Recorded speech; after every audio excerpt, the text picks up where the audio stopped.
fourth grade. Today we're going to do a lesson on sequence. I'm on page 560 in your reading textbook. Remember that sequence means the order in which things happen. And you need to look for signal words like first, next, then, last, finally, after that. And pay attention to the dates and times that the author gives you. And some events happen at the same time or simultaneously. That's what simultaneously means, at the same time. Almost all fictional stories are told in a certain sequence or the order in which they happen. So we're going to read a story over here on page 561 about Amelia Earhart. All right, Amelia Earhart was a real person. I'm going to read what happened to her. Okay, the mystery of Amelia Earhart. Amelia Earhart wanted to be the first woman to fly around the world. She and her guide Fred Noonan planned to fly east from Florida with many stops around the globe before returning to the United States. Let's look at number 1, strategy. Biographies and books about historical events are almost always written in sequence. What do you think you will read about in the next paragraph? Well, this paragraph told what Amelia and her guide Fred planned to do. And since biographies are written in sequence, I think the next paragraph will tell what they actually did, starting at the beginning. So let's go on to the next paragraph and find out. Now they were in New Guinea with 29,000 miles behind them. There were 7,000 miles to go. First they would fly to tiny Howland Island in the Pacific Ocean. Next they would fly to Hawaii. Last they would land in California. Let's look at number 2. What clue words show the sequence of events in this paragraph? Well, the first word is now. Now they were going to fly to New Guinea. And then if I go on, I see next and last. All right, let's go on. Amelia and Fred took off from New Guinea on July 2nd, 1937. Howland is about 2,500 miles away. It would take them about 20 hours to get there. Meanwhile, the U.S. Coast Guard cutter Itasca was at Howland Island waiting for them. All right, you see where it says meanwhile? That means that happened at the same time.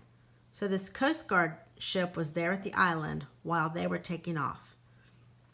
But the weather was bad, and so were the radio signals. The next morning, Itasca got a radio transmission from Amelia. We must be on you, but cannot see you. Gas is running low. An hour later, she reported where she was. That was the last time she was heard from. The plane had disappeared.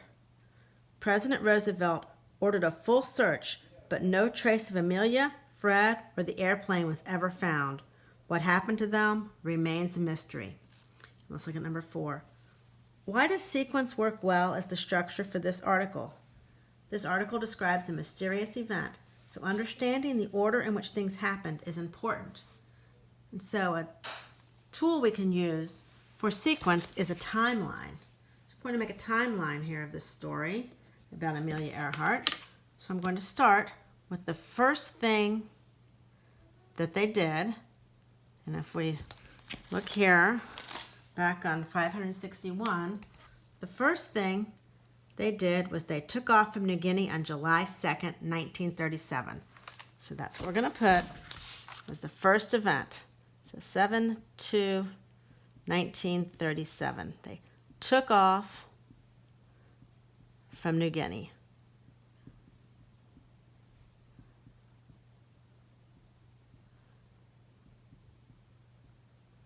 Okay, but remember that it said meanwhile right here. Meanwhile, the U.S. Coast Guard cutter Itasca was at Howland waiting for them.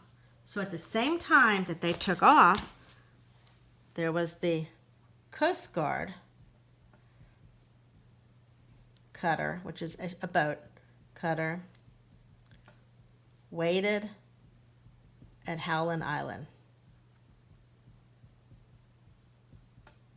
So those two things happened at the same time, both on July 2nd, 1937.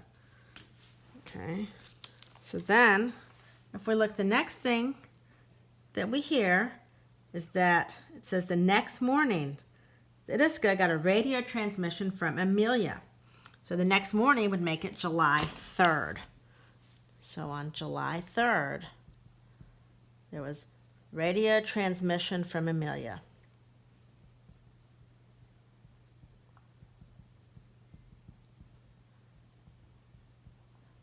A radio transmission would be sort of like an email.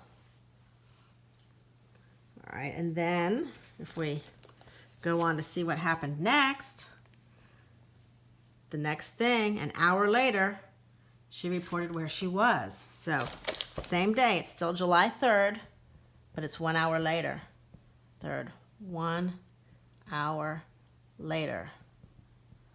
A second radio transmission from Amelia.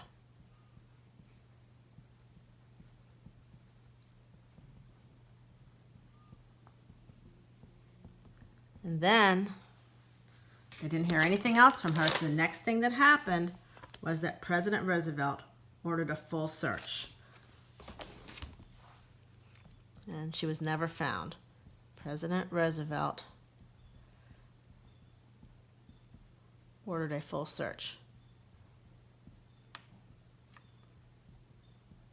Okay, so a timeline is a good way to keep track of the sequence of events. So you're going to do in your workbook on page 223 a timeline here, but you have to read about Emily Howell Warner before you can answer these questions or fill in the timeline. So make sure you read the story and fill in the timeline with the sequence or order of events.